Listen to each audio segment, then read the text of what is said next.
يسعد أوقاتكم. اليوم حنعمل مربى الكمكوات أو بيسموه البرتقال الذهبي أو بيقولوا له البرتقال الصيني. طريقته كتير سهلة.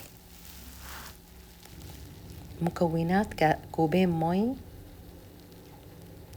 كوب ونص سكر، عصير نص ليمونة، كمكوات مغسول منيح.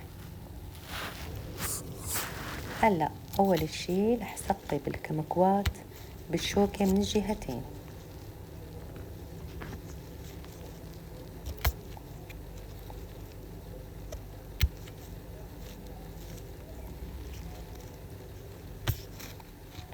هلأ كلياتهم رح أعملهم بنفس الطريقة.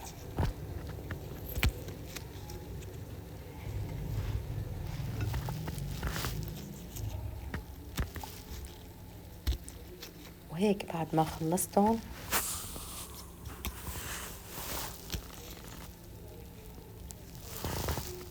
هلأ رح أحط مي على النار وخليها استناها لتغلي. بس تغلي حنزل الكمكوات، خليهم بالمي 10 دقايق وهن عم يغلوا 10 دقايق. هلأ بعد 10 دقايق انتم صفيتهم بالمصفاية.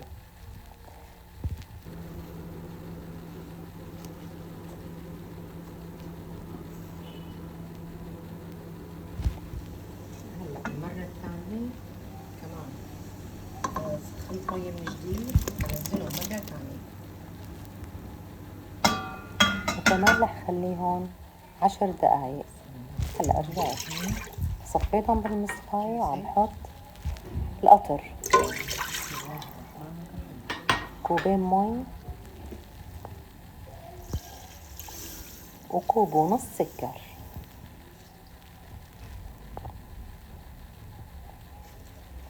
طبعا على نار متوسطة. هلأ بضل بحرك على النار لحتى يدوب السكر تماما مثل ما شايفين. بس يدوب بنزل الكمكوات. هلأ بحركهم هيك تحريكتين صغار، بستناهم ليغلوا.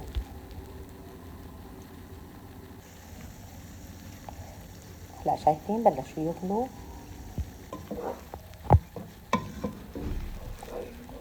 هلأ قلبتهم كمان هيك شوي، وهلأ عم يطلع. طبعا أنا نوصت الغاز صار منخفض. هلأ عم تطلع عندي هاي الرغوة البيضة، عم قيمة خلص منها.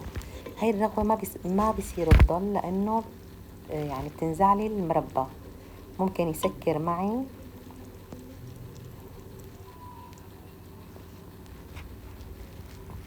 هلأ بعد تقريبا تلتين الساعة نزلت عصير نص ليمون، يعني تقريبا معلقة ونص كبيرة.